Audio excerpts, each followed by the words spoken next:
Bismillahirrahmanirrahim. Assalamualaikum warahmatullahi wabarakatuh. Anak-anakku sekalian, siswa dan siswi kelas 11 SMK PGRI Cikoneng yang Bapak cintai dan Bapak banggakan. Alhamdulillah, pada hari ini Bapak bisa memberikan materi yang pertama yang akan kita bahas di kelas 11 ini, yaitu tentang iman kepada kitab-kitab Allah Subhanahu wa ta'ala. Anak-anakku sekalian, sebelum masuk kita bahas dulu rukun iman ya. Sebagaimana yang kita ketahui, rukun iman itu ada 6. Pertama, iman kepada Allah. 2, malaikat. Yang ketiga, kitab. Yang keempat, kepada Rasul. Yang kelima, pada hari kiamat. Dan keenam, kepada qada dan qadar ya. Maka dari itu, iman kepada kitab Allah itu yang akan kita pelajari pada bab ini, yaitu termasuk rukun iman yang ketiga ya.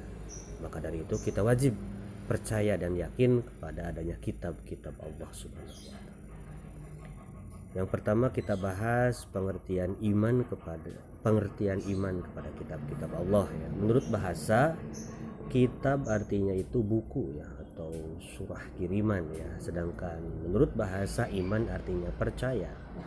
Maka dari itu, secara istilah, iman kepada kitab Allah berarti meyakini bahwa Allah telah menurunkan kitab-kitabnya kepada para rasul agar kitab-kitab tersebut dijadikan sebagai pedoman hidup manusia untuk memperoleh kebahagiaan dunia dan akhirat.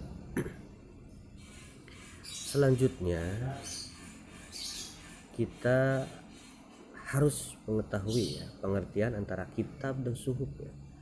Perbedaannya itu, kitab itu kumpulan wahyu Allah yang telah disampaikan kepada Rasul dan diajarkan kepada manusia sebagai petunjuk dan pedoman hidup. Sedangkan suhuf artinya itu wahyu Allah yang disampaikan kepada Rasul tetapi masih berupa lembaran-lembaran yang terpisah ya.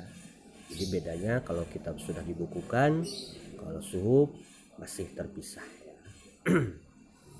Persamaan dan perbedaan, yang pertama persamaannya itu kitab dan suhuf itu sama-sama wahyu dari Allah ya.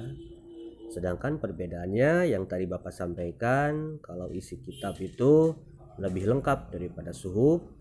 Yang kedua, kitab itu telah dibukukan, sedangkan kalau suhuf tidak dibukukan ya, atau masih terpisah-pisah ya, seperti kalian dengan jodoh kalian belum bersatu ya.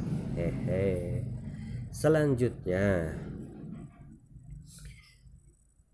kita akan membahas mengenai kitab-kitab Allah yang wajib dipercayai oleh kita. Itu diantaranya apa saja? Yang pertama ada kitab Taurat yang diturunkan kepada Nabi Musa. Yang kedua, kitab Zabur yang diturunkan kepada Nabi Daud alaihissalam.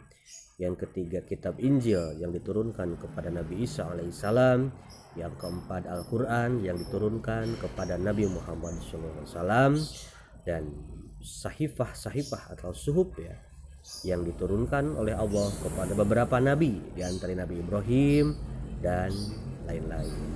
Di antara para nabi yang mendapatkan suhuf, di antaranya itu ada Nabi Idris menerima sebanyak 30 suhuf, Nabi Sis menerima sejumlah 50 suhuf, Nabi Ibrahim 10, dan Nabi Musa 10 suhuf ya. Hal ini dijelaskan dalam surat Al-A'la ayat 18-19, inna hada labi suhufil ula suhufi Ibrahim wa Musa.